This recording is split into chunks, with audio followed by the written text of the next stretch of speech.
ఓం శ్రీ మాత్రే నమః. ఓం శ్రీ గురుభ్యో నమః. అందరికీ నమస్కారం. భారతీయ హిందూ సాంప్రదాయానికి స్వాగతం. నా పేరు తాడీశ్వరి. అందరికీ ముందుగా నూతన సంవత్సర శుభాకాంక్షలండి. కొత్త సంవత్సరం రాబోతుంది. చాలామంది కొత్త సంవత్సరం రాబోతుంది అనేసరికి చాలా ఉత్సాహంతో, చాలా ఆనందంతో వెల్కమ్ చెప్తూ ఉంటారు. సంతోషంతో కొత్త సంవత్సరానికి ఆహ్వానం పలకడానికి తప్పేమీ లేదండి.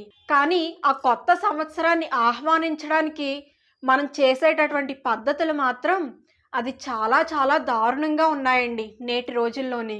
అసలు ఈ కొత్త సంవత్సరాన్ని ఎందుకు జరుపుకుంటారండి? ఈ కొత్త సంవత్సరం అందరికీ చాలా బాగుండాలని, అందరూ చాలా సుఖ సంతోషాలతో, ఆయురారోగ్యాలతో ఉండాలని ఈ కొత్త సంవత్సరానికి ఆహ్వానం చెప్తూ ఉంటాం మనం. ఇక్కడి వరకు బాగానే ఉందండి. కానీ ఈ కొత్త సంవత్సరాన్ని మనం ఆహ్వానం పలకడంలో మనం చేస్తున్నటువంటి అతిపెద్ద తప్పేంటో తెలుసా అండి? మద్యాన్ని తాగడం. మద్యాన్ని తాగడంతో మనం కొత్త సంవత్సరానికి వెల్కమ్ చెప్తున్నాం. అసలు సంవత్సరం అంటే ఏంటండి? కాలం అని అర్థం కదా. మనకి మంచి జరిగినా ఆ కాలంలోనే జరుగుతుంది, మనకి చెడు జరిగినా ఆ కాలంలోనే జరుగుతుంది. అంటే కాలమే సాక్షాత్తు ఈశ్వర స్వరూపం అని మనకు అర్థమవుతుంది కదా ఇక్కడ.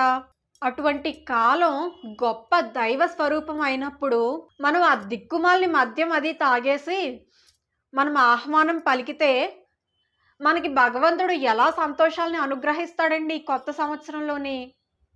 ఇది ఒక్కసారి ఆలోచించండి అందరూని. మద్యం అంటే ఏంటి? అదొక మత్తు పదార్థం. ఆ మత్తు పదార్థంలో మనం ఏం చేస్తున్నామో మనకే తెలీదు. తాగడం తప్పు అని అంటే చాలామంది అంటారు, తాగే వాళ్ళందరూ చెడ్డవాళ్ళు, తాగని వాళ్ళందరూ మంచివాళ్ళ అని అడుగుతూ ఉంటారు. మీరు ఒక్క విషయాన్ని గమనించండి. మీకు బాగా కావాల్సిన వ్యక్తితోనే మీరు మాట్లాడాల్సి వచ్చింది అనుకోండి, ఆయన మామూలుగా ఉన్నప్పుడు అలాగా అండి, ఇలాగా అండి అని ఎంతో చక్కగా, ఎంతో మర్యాదగా మాట్లాడుతూ ఉంటారు. అదే వ్యక్తి తాగినప్పుడు వాళ్ళ ఇంటికి వెళ్ళి చూడండి, అంత వందనమైన మాట వస్తుందా? తూగిపోతూ, తూలిపోతూ, ఏవేవో పిచ్చి మాటలు మాట్లాడుతూ, పిచ్చి పిచ్చిగా ప్రవర్తిస్తూ ఉంటారు. అది మంచి ప్రవర్తన అని మనం అంటామా? కాబట్టి మనిషి ఏ రోజైతే ఈ మత్తు పదార్థాలని స్వీకరిస్తాడో ఆ రోజు మొత్తం ఆ వ్యక్తి ఒక మంచి వ్యక్తిత్వాన్ని కోల్పోయినట్లే. కావాలంటే ఇది మీరే చూడండి. తాగిన వ్యక్తికి, తాగని వ్యక్తికి ఉన్న వ్యత్యాసం మీకే తెలుస్తుంది. అటువంటి మత్తు పదార్థాలని సేవించి అర్ధరాత్రి 12 గంటలకి ఏవేవో పిచ్చి పిచ్చి గంతులు వేసి ఆ మత్తు పదార్థాలని సేవించి కొత్త సంవత్సరానికి స్వాగతం చెప్తారా? ఇది అసలు మనం కొత్త సంవత్సరానికి ఇచ్చే మర్యాద అవుతుందా? కాలం అంటే సాక్షాత్తు భగవంతుడి స్వరూపం అని మనం తెలుసుకున్నాం. మరి భగవంతుడి స్వరూపం కాలం అయినప్పుడు ఆయనకి మనం ఏం చేస్తే ఆయనకి నచ్చుతాం చెప్పండి? ఆ డిసెంబర్ 31 నైటు చక్కగా ఇంట్లో ఉన్న ఆడవాళ్ళందరూ ముగ్గులు పెట్టి కొత్త సంవత్సరానికి స్వాగతం చెప్తారు. అక్కడి వరకు బాగానే ఉంది.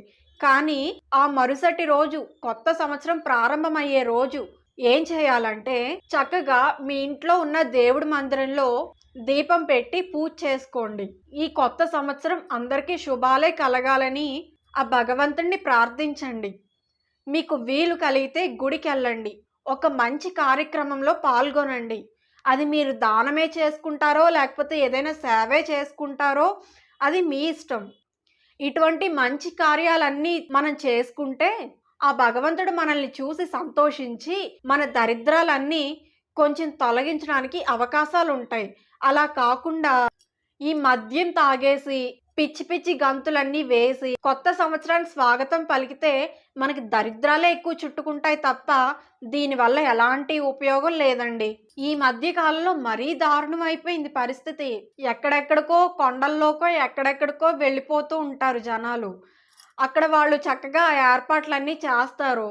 అక్కడ శుభ్రంగా తాగేసి పిచ్చి పిచ్చి గంతులన్నీ వేసి కొంచెం వాంతులు అవి చేసుకుని అప్పుడు ఆ నీరసాలు పట్టుకొని ఇళ్ళకి వెళ్ళడం. ఏంటండి ఈ పరిస్థితి? ఈ హైదరాబాద్ లాంటి సిటీస్లో మరీ దారుణంగా ఉంటున్న ఇటువంటి పరిస్థితులు.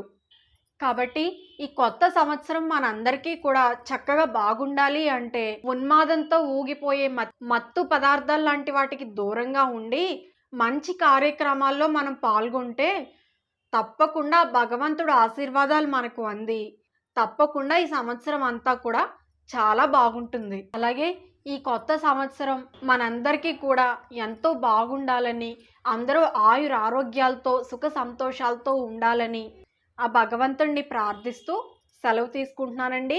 ఈ వీడియో కనుక మీకు నచ్చినట్లయితే తప్పకుండా లైక్ చేసి, షేర్ చేసి, సబ్స్క్రైబ్ చేసుకోండి. మరిన్ని ఇంట్రెస్టింగ్ వీడియోస్ కోసం మన ఛానల్ను సబ్స్క్రైబ్ చేయండి. మనం మరలా మరొక మంచి వీడియోతో కలుద్దామండి. అంతవరకు సెలవు.